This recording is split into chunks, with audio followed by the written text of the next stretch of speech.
Did they just get out of their last presentation? Should I wait a few minutes? There's one that just literally just walked out.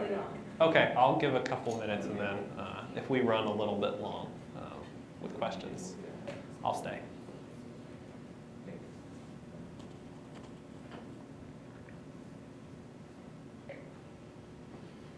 How's everybody doing today? Great. Pretty good?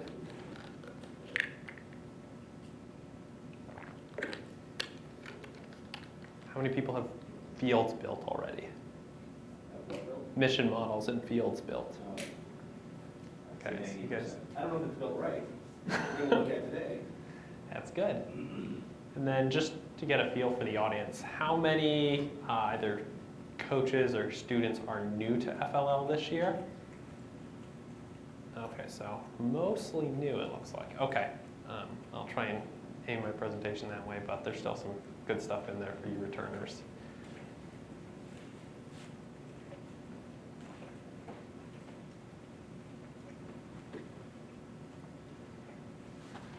Okay, I'm going to go ahead and get started. So, start off, going to give you an idea of what I'm talking about. Give a brief introduction about myself. Then I'm going to go over some highlights of the rules, things that on my read-throughs I've picked out as being important. I'm not going to talk too much about the rules associated with the missions. I think the mission rules tend to be a little bit more self-explanatory. If you have specific questions there, we can talk at the end in the Q&A. Kind of aimed a little bit more at coaches. I've got some tips for discussing strategy, what you actually want to do, how you're going to build your plan for the season in terms of robot design. Got a couple design tips for you, and then a little bit of ways to make yourself a little bit more successful, just things you can change at the competition that I think will be helpful. So if this isn't quite in line with what you were expecting, feel free to go to a different presentation. I won't be annoyed or anything. So a little bit about me. I am the new head rep for the state of Washington. Said before, my name is Kevin Tirico.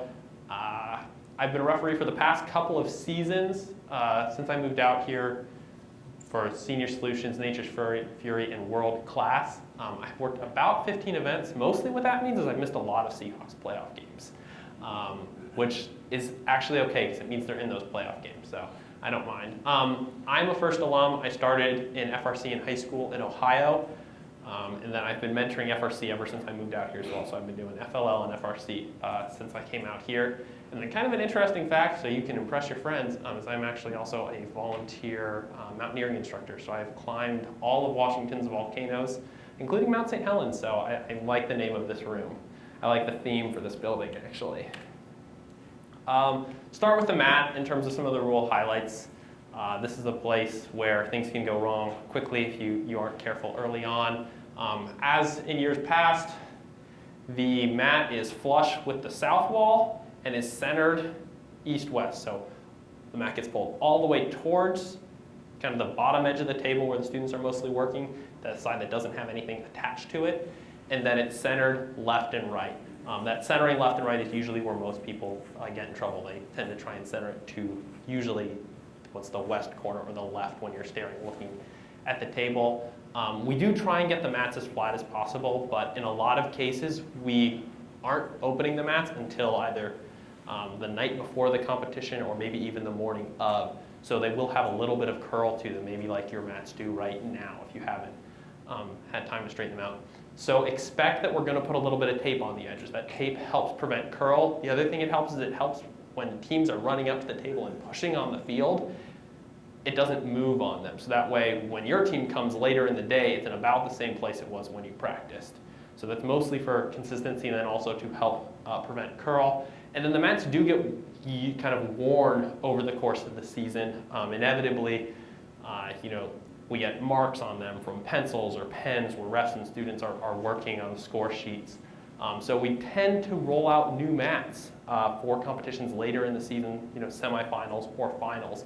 So don't expect that just because you had a nice, really flat mat on the last qualifier on that second Sunday in December, that you're necessarily going to have that same flatness in the mat when we get to state championships or state semifinals. So keep that in mind. Don't be surprised about it when it does happen at competitions. Base and safety, this is one of the changes this year. We're all used to base being a nice rectangular zone. This year you've got the quarter circle. It extends all the way to the walls, but not past that. The place where this usually trips teams up is in the cabling, or something that might extend above the base of the robot that's kind of wrapping around. When you push the robot base into the back corner, that cable may go up and outside over the wall. That is not in base. That means the robot cannot start. The traditional way to solve that problem is with either string or a rubber band. And remember, those need to be Lego string and Lego rubber band, not the stuff you find in your desk drawer at home. Base is really only important in terms of your starting configuration and your restarting configuration. It doesn't really play into the rules anywhere else. Most of the rest of the rules are dealing with safety. And safety includes all of base plus extends the circle, looks to be about 3 or 4 inches further away from kind of the corner. It does not have a ceiling, where base does have that 12-inch ceiling. Safety has no ceiling, so it extends as high as you need it to. Though be careful about building things too high, they may tip over. And safety is really important when you're talking about avoiding penalties and getting to keep mission models or keep your equipment. There can be some penalties if you don't get things all the way back in.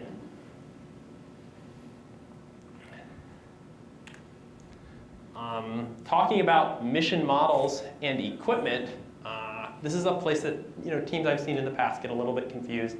Try to simplify it here. Mission models is pretty much everything that's on the field when you walk up to the field before you put anything down. It's the stuff that stays with the field, it's the stuff that I think of kind of the referee is owning.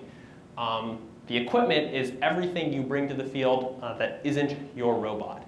There is this kind of nuance to the rules where if a piece of equipment is attached to the robot, the robot base, the drive base, it is considered part of the robot and is treated as such for any rules that concern the robot. Please, please, please, please, please. You talked about this earlier, and I was glad you brought it up. Check your mission models for correct assembly. I know a lot of teams get together and they do these build parties where they build their mission models, and that is great. I think it's great for team building. But unfortunately, sometimes those mission models get built incorrectly. Every year that I have refereed, I have seen teams come to the table and they go, this isn't the way my mission model works at home. It doesn't do that. It can't go that far. It can't move that far. Or just build it to a different height. We always pull up the build documents, show them that ours are built correctly, and the team's kind of forced to scramble. So I'm not telling you to go home and tear apart all the models that your kids have built. But I would say check the ones that you're going to use. When you decide on your game strategy, use a coach, use some of the parents, just quickly go through and look to make sure that the models are built correctly. Usually, if they're built incorrectly, it's just kind of like an off by one in one of those pegs where you've got the little black peg into a hole that's in one spot in the wrong way, but it can really change the functionality of the model. So please do that. The pickup test, when you're using mission models or equipment and mission models and other mission models, this is not nearly as strict as the gravity test that some of the experienced coaches may be familiar with. But what this says is that if you have a mission model, you can't directly attach it to anything else, unless the rules specify that there's an exception. So what that means is a referee or a student should be able to go pick up that mission model and nothing else should come with it. A common example where I think teams might do this is with those little people, the people that you can get the career bonus if you get them near the sorter. There may be a tendency to want to put them on a sled or attach them to something that will make them travel more efficiently or something that will make them travel a little more consistently. You can't push the person and attach them onto it. Think of if they were in one of the Lego seats. If they were sitting in the Lego seat and you could pick them up without the seat moving, you're okay. If you attach them to the Lego seat and you pick it up and the Lego seat comes with it, that doesn't pass the pickup test and would not be allowed to start. So especially for teams that did this last year with people and the apprenticeship model where you were allowed to attach the people to that and push it over, be careful. You may have some students who are remembering that and want to use that as part of their strategy. So be careful. there. Penalties. The interruption penalty is when anyone, either the students or a ref at the student's request, again, students can ask refs for help, especially if something is far away and maybe a student can't reach it very well. Interrupts the robot if the robot isn't completely, that means all the way in safety. That's a big difference than years past, where all that we were requiring was any part of the robot to be in the volume of base. One thing that you are still allowed to do this year is if at some point during the match you say, look, we're done, the robot is out of base, but it's not doing anything anymore, it's just sitting there spinning its wheels, you can say, we're just going to turn the robot off and then we're done. You won't get a penalty for that, at least not an interruption penalty. The other major type of penalty is the junk penalty, and so that's during the match. It's for each piece of equipment, again, those are the things you bring to the table, that is stranded, partly in safety. I'll talk a little bit more about stranded in a second. End of match, that's each piece of equipment that is completely, again, outside of safety. So that would be where in safety is kind of what some experienced coaches and experienced students might be used to. So getting something just a little bit into safety can avoid a penalty there. Again, no penalty for sprawl this year.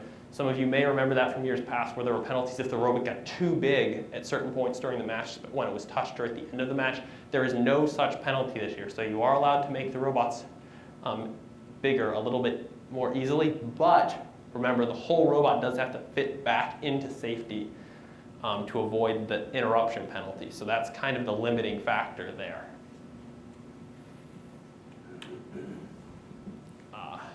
Oh, yes?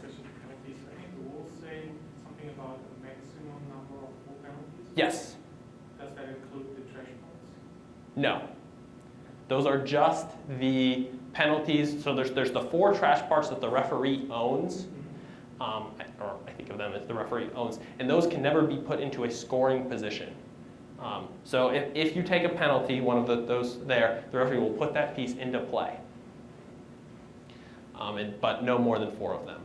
Yes. On the sprawling comment, Yes. you can sprawl, but then you need to make sure it fits back in base. Yep. Or if that is at the end of your run, it sounds like you could just turn it off and say we're done.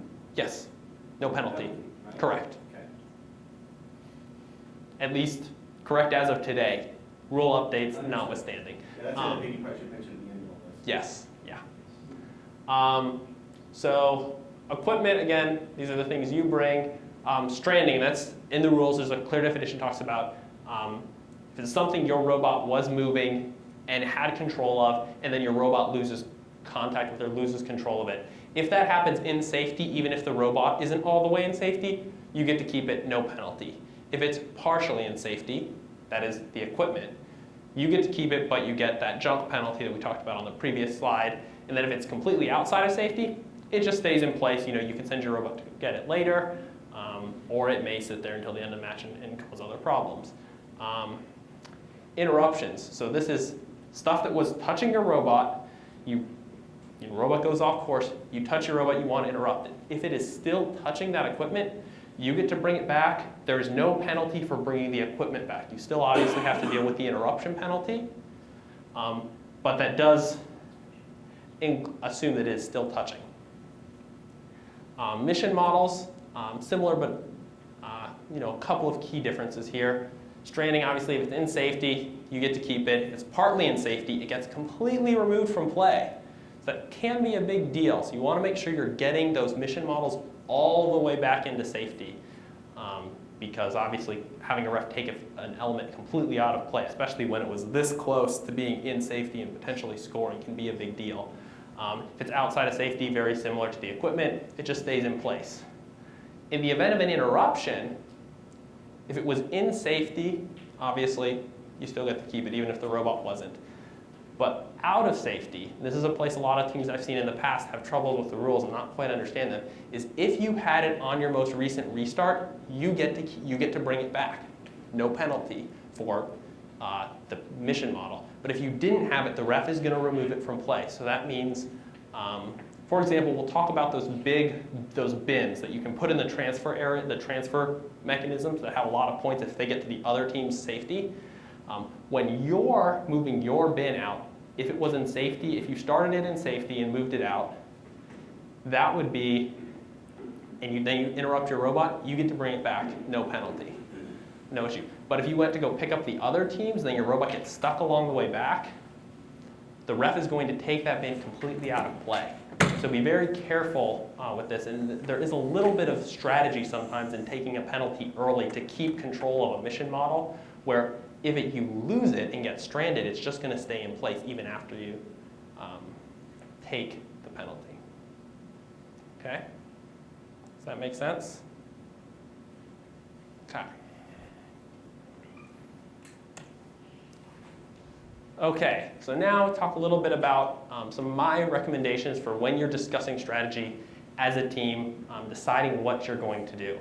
I highly recommend discussing strategy around the field. It's very valuable, especially for the more visual learners in the group. And it's really valuable to see how the mission models are placed relative to each other.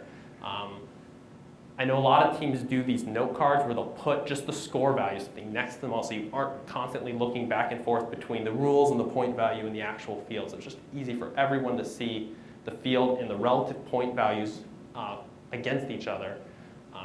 Really emphasize the time limit. This is the thing that obviously I think is the biggest constraint for most teams.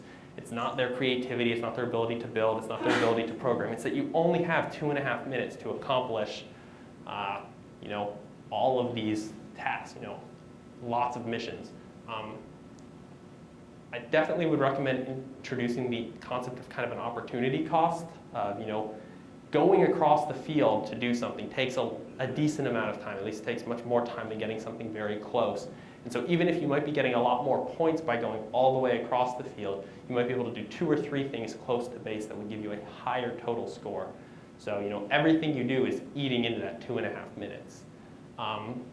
Definitely recommend playing with the models by hand. Try scoring them by hand. Also think about how hard it would be for a robot to do.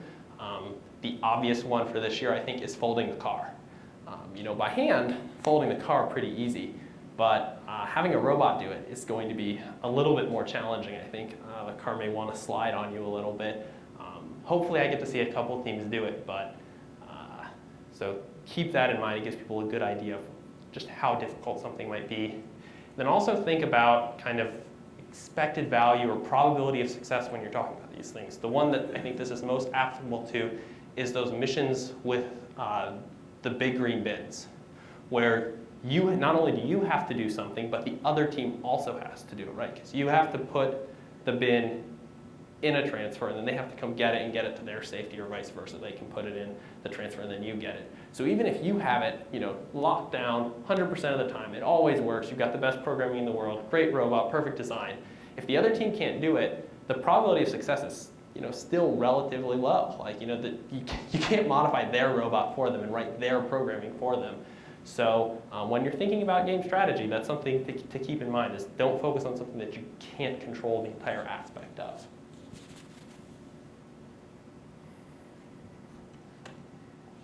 Okay, go over a few design tips here.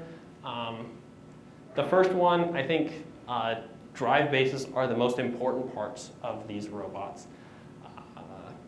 Most of the time, the biggest issues I've seen for teams is that they can't consistently get into the same spot to complete a task. They may have a great attachment for completing a task, but they have trouble getting to the right spot. So I really recommend that you spend time maybe experimenting and designing a drive base that can consistently move around the field. And that will require some sensor input, but a lot of it has to do with how well the robot turns. And how consistently it turns. One of the things that can cause some inconsistent turning, especially over the course of a season, is having wheels on really long axles that are kind of cantilevered. They might be supported by just the motor and then nothing on the outside on a relatively long, black stub. The problem with that is over the season, the weight of the robot can cause those to bend a little bit, and the wheels will start to bow out a little bit. And eventually it'll get to a point where someone notices and they say, oh, we should replace those. And they'll replace them, and the robot won't handle the same way anymore. And so you've got all this code that worked very well at a certain angle of bend in those black plastic axles. But as the season goes on and they bend more, the code won't work as well. Or as you replace them, it won't work as well. So be very careful there. You can kind of solve that problem by supporting the axle on both ends if you do need a long cantilevered axle from the motor. Casters and skid pads, the caster wheels are usually small, maybe about this big, metal. The skid pads, they're on the bottom of a lot of the Mission models this year, just kind of a shiny, smooth black plastic piece. And what that does is it allows horizontal motion with a lot less kind of resistance and friction. So what you see if you end up with a lot of wheels on your robot is that you kind of get this scrubbing effect. Is as the wheels try and move and the robot turns, the wheels are being dragged across the field. When that happens, it makes turning a little bit less consistent because you don't necessarily know how sticky the field is going to be, especially when you talk about a new mat for competition. So doing something that can limit that can be very helpful. So casters, those skid pads. And you can also use those big balls, like maybe the soccer ball from last year. I know the table outside has a lot of them. You can actually capture those in other Legos, and that works as a caster as well. Though maybe not quite as nice as the caster parts that you can get directly from Lego. When you're talking about wheel size in your drivetrain, if you have all else being equal, the same gearing, smaller wheels are going to be a little bit more repeatable because the little changes in how much the motor spins are going to have less of a total kind of circumferential change along the wheel in terms of position, but they're a little bit slower. You can obviously solve either of those problems with gearing and get kind of into a sweet spot, but do keep that in mind as you're selecting your wheel size and your wheel material. Tracks, although they look super cool, and I will say the one competition robot that I ever designed, I was super proud that it had tracks. I was really happy with myself until I saw how it worked in competition and saw all the robots with wheels do a little bit better on some of the things that my robot was struggling with. So they have that scrubbing problem that I was talking about before, except they have it at a lot more points along the bottom. So they're great for climbing over obstacles. For those of you who've done this a couple of years, thinking back to Nature's Fury, there's that big run in the bottom of the field, and treads were great for that. But in this game, where you don't really have anything to climb over, I would maybe recommend that you don't use them. That's not to say great robots can't have them. I'm just saying that on a whole, it's probably a little easier without them. This question is like wheels and tracks and stuff, is that considered equipment or part of your robot? It's part of your if it's attached to your robot, it's part of your robot. But you're always, you can take off like arms, different arms on wire base and things like that. So, yeah, if it's attached to the robot, it's considered part of the robot. If it's touching. So it's attached to a motor, it's considered equipment. If it's attached to the robot, it's a robot? It's still a robot? No, it's still pretty much everything that is stuck together and that leaves base as one element is the robot. Anything that detaches from that intentionally, or maybe unintentionally, could be considered equipment. There's no scenario where you can switch between wheels and tracks, right? You could. It just takes some time. Again, talking back before, you're time limited. I wouldn't necessarily recommend doing it, but it's theoretically possible. You're welcome to have as many attachments as you want off, that aren't in play. You just can only have 4 motors in all of them. You can have a total of 4 motors with you. So yeah, you could switch back and forth if you wanted to. Do keep the center of gravity of the robot in mind, especially if you're thinking about lifting something, namely either the recyclable materials into the sorter. If that's relatively high, you want to be careful that you don't get a little too top heavy and tilt over. And also the sorting bins, if you are putting those into one of the transfers. Be careful there. The big thing there is also know that your robot will handle differently depending on what it is pushing and where it is carrying things. As that center of gravity moves around, or the amount that it's pushing moves around, the robot may handle a little differently. So it's good to program the robot with the actual items it is pushing, not just, how does the robot move, and then we'll put the item in at the very end. That can help eliminate a little bit of rework. And then try to keep your attachment changes relatively simple. Yes? So, all right. the only way to change an attachment is to take a panel. That is not correct. You can come back, if you are in base, you can make changes to the robot.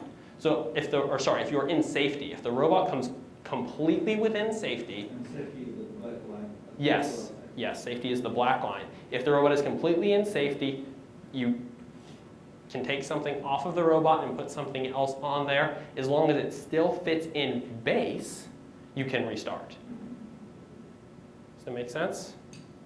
Okay. But yeah, do try to keep those attachment changes pretty simple. I've seen a lot of teams come to the field with all manner of attachments, and they spend half of their match moving attachments on and off the robot, or they forget to plug a motor in because they switched motors on some mission, and so they're having to do restarts and take penalties so they can get everything back and reconnect everything. So try to keep the changes simple and definitely practice them before you get to the competition. When it comes to programming, highly recommend calibrating the light sensors on the competition field and on each of the competition fields.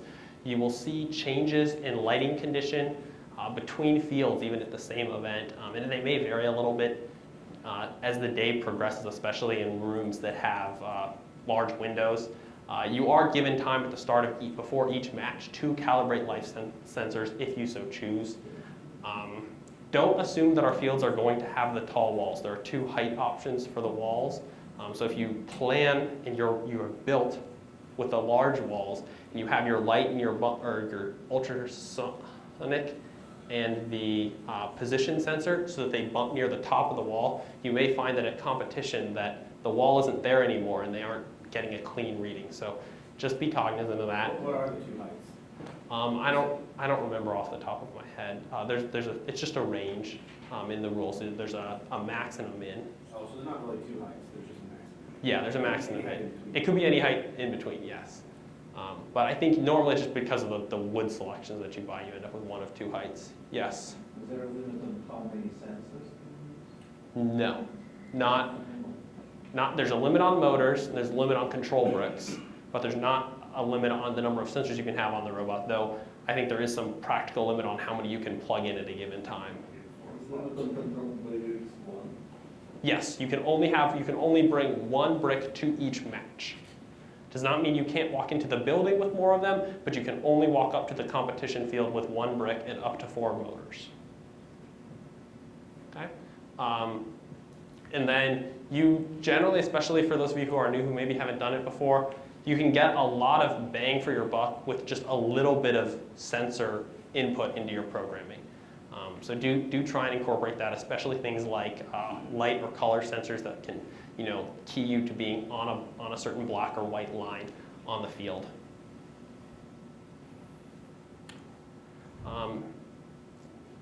At the competition itself, I definitely encourage everyone to try to have a good first match, even if it means that you don't try everything. Maybe you only try, 4 of the 5 missions that your robot is capable of, but that means that the kids get to go just a little bit slower. They get to make sure everything is lined up just right and really improves the chance of their success. And the reason for that is a couple-fold. One, it means that the kids are going to be a lot lower stress level later on in the day because they know they've got a decent run that they can fall back on. It's really, I see kids get very nervous as they get towards the end of the day and they haven't felt like they've put up a good score because they know they may only have 1 or 2 runs left or matches left. The other thing is it means during the judges' deliberations, when the judges pull the scores to see how the teams are doing and see, because who advances and who wins the overall champion of the event is based, also includes some robot score. You want to make sure that when they pull that information, your robot has already put up a good score and didn't have necessarily a bad first match. So that way you're kind of in the judge's mind as a team that they want to be giving awards to or advancing. Practice on the competition fields. The competition fields are open in the morning before actual competition matches. If you have some downtime, either between judging events or at the end of all your judging, I highly recommend you come over and practice on the actual competition field to get a sense for how the mat looks, how the mat is positioned east and west, and also what some of the light conditions are. The other thing is the refs are there. And the refs will give you a lot of feedback, maybe if you are breaking a rule, or they may even help you improve your robot. And that's one of the things I try and do with teams, especially if the team's struggling a little bit, or if they've interpreted a rule incorrectly. I want to share that information with them so they can use it and try and improve before they get to their competition matches. And then especially in this game, because there's these transfers that require the cooperation of both teams, you should be talking to the team running on the opposite table to see if anybody's going to try it. You know, it doesn't do you any good to spend a lot of time putting something up into a transfer if nobody's ever going to pull it, if the other team isn't going to pull it down for you. You know, you can score that in other ways. You can use your time more wisely. And just going so farther than that, you will see which team you're lined up with in advance. As soon as you'll talk to them before you don't have that competition.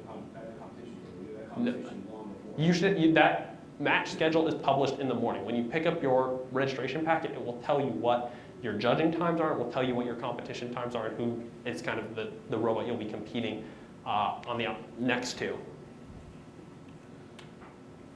Okay, so this is a question I have for you guys, actually. One of the things we're trying to do this year is be a little more consistent in terms of how we're running matches.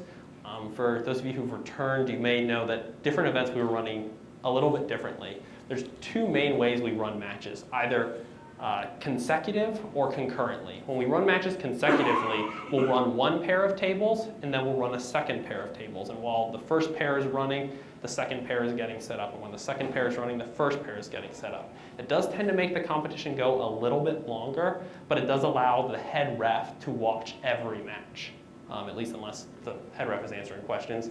But there is also the potential for a little bit of confusion for students. If they're really quick and get up to the table, they may be ready to go when it's the other table's turn to start. And it's not a huge deal because you just reset everything, but it is can be a little cause of confusion. It also is a little bit nicer for the spectators, I think, because it means there's kind of always a match running. Concurrent matches, all the tables run at the same time, all the tables get set up at the same time. It's a little bit faster. Do you guys have a preference, one way or the other? You like consecutive, yes? Yeah. Okay. Okay, we'll try and, that tends to be the answer I'm getting, so it's probably what we'll see here. It obviously gets a little more complicated when you start running 4 or 8 tables. You don't necessarily get the benefit of the head ref watching every match, but it does limit the amount of matches the head ref has to watch. So that is all I had. Again, it is worth noting, as I mentioned earlier, that this is my interpretation of the rules as of today. You know, the rule updates will come, and they will probably invalidate something I have said. So do constantly check the game updates. Those are, you know, first thing on the list in terms of what has priority.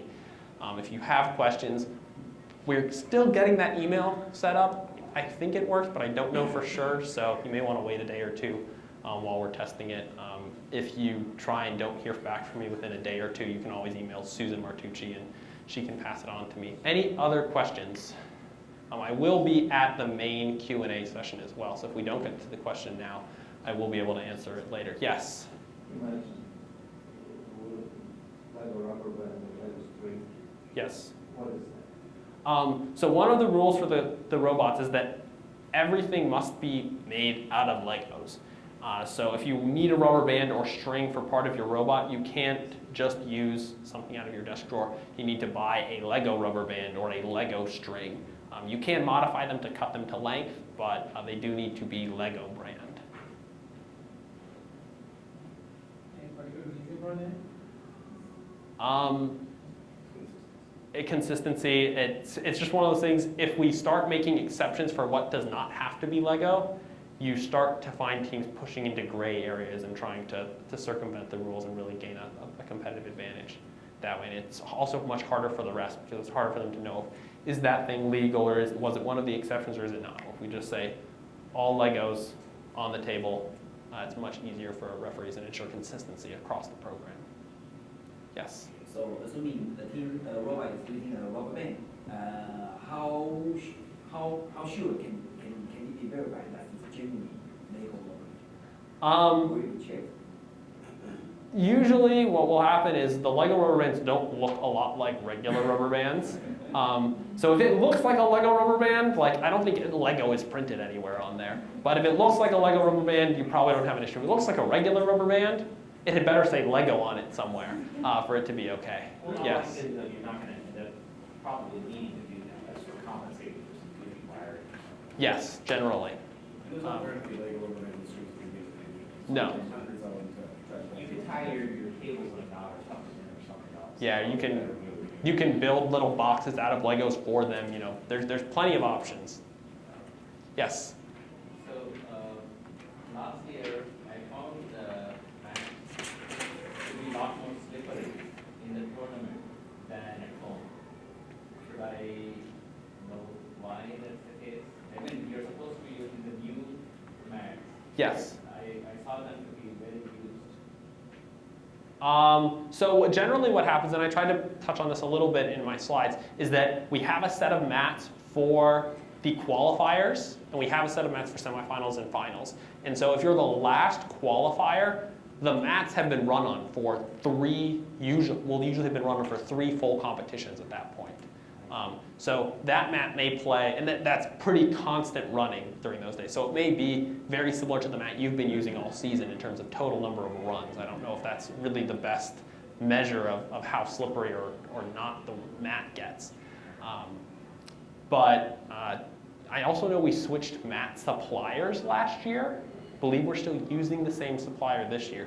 So especially if it was last year relative to a previous year and you saw something, that may be part of the reason, though I can't say with any certainty. Yes? So your recommendation to compensate for variation in how slippery it is to use sensors? Yes. Generally, the recommendation. That and practice on the competition mats. Use the practice time in the morning to get a feel for how your robot responds to the competition mats. You don't necessarily have to use sensors. I see a lot of teams do great jobs with just, especially if they're working very close to base and safety, with just time-based or loop-based commands due for so many times. But they've practiced on the field a couple of times so they know. And it's not necessarily just practice on the one field, it's practice on every field that you're going to run on. You may run on 3 of the 4 mats during the competition. And are you allowed to take your laptops with you on the field if you needed to do any last-minute adjustments? No. Generally, the programming is supposed to be done away from the competition fields. Okay, but during practice, if you notice something, then you can... So this is a little bit of a, if you read the rules, normally they talk about not bringing laptops, don't program your robot at the competition table. It also is a little bit, especially if there are people waiting in line, it's not the most gracious professional thing to do because you're using up the time at the competition table. Generally, if there's not a line, we aren't trying to dock points. We aren't trying to wag our finger at people. So if there's nobody waiting behind you, the referees might not say anything. But if there are people waiting, they may ask you to program your robot somewhere else. Okay, I'm just trying to think if we do notice that the mat is really slippery, right? Yeah. You just not at the table. You go back to your pit. Yeah, you can go back to your pit. Stay up an inch too far. It's kind of, Yeah. It's not. You're generally walking like to the other side of a gymnasium. Is about how far you have to walk. Oh, okay. So it's not like you're running, a quarter mile between your pit and the competition table. So, yes. What are the rules on modifying Lego parts? Say you have a stick and it's too long and you just break it with it. Cannot. The only Lego parts that you're allowed to modify are string, and I think you can modify the rubber bands. But you aren't supposed to break or cut Lego pieces. So, you have to find the right part or find a way to make the wrong part fit. You can use anything Lego makes. Yes, you can use anything Lego makes except pullback motors. Pullback motors are a no-no. Other questions? Okay, I ran long. I do apologize for that. I think the Q&A is starting very shortly. I will be part of that. So it's 3 o'clock in Hood. There'll be a panel with myself as well as some veteran coaches if you do have questions that are maybe more broad than just the game. I will